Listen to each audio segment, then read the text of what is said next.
I'm not going to tell you my name. My name doesn't matter.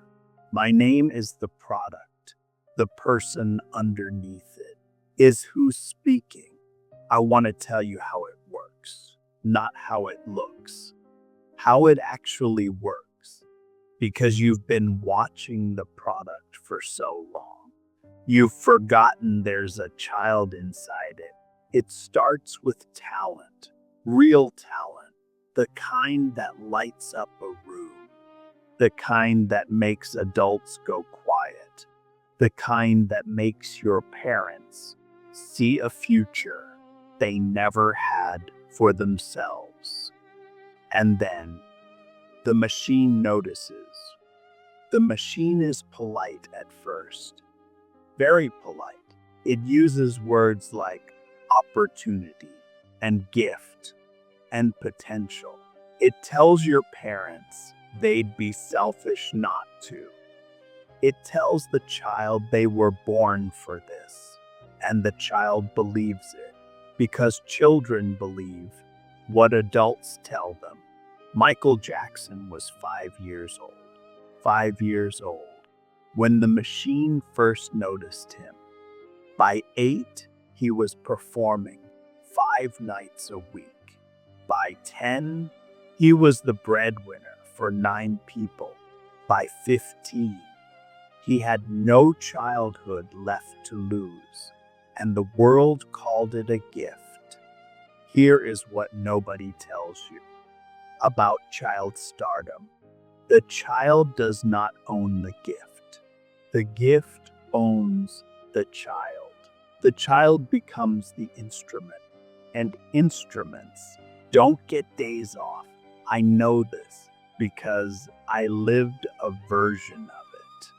Not as famous, not as extreme, but the same architecture, the same transaction, your childhood, in exchange for the world's attention. And you make the trade because you're a child, and children cannot understand what they are trading away. Michael Jackson spent 50 years trying to buy back what was taken from him at age 5. That is what Neverland was. That is what the animals were. That is what the amusement park was. That is what the sleepovers were. A man, desperately, unsuccessfully, trying to retrieve something that cannot be retrieved. I am not excusing anything. I am explaining a system. There is a difference.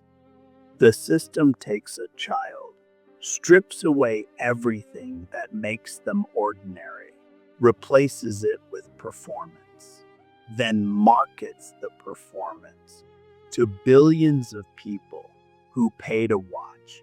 And then 20 years later, when the child, now an adult, does something disturbing or destructive or incomprehensible to the rest of us, the world acts shocked. We are not allowed to be shocked. We built this. We bought the records. We watched the shows. We screamed the name. We fed the machine. There are children in the machine right now. Today, while you watch this video, they are rehearsing for something. They are being told they are special. They are being told this is what they were made for. And in 40 years, we will make documentaries about them too. Michael Jackson said something once in an interview that nobody really listened to. He said, I used to do a lot of crying. I'd be in my room and I'd just cry. And I didn't know why. I just cried and cried. He was talking about being a teenager at the peak of his fame, crying alone in his room, not knowing why. I know why. Anyone who has been inside the machine knows why.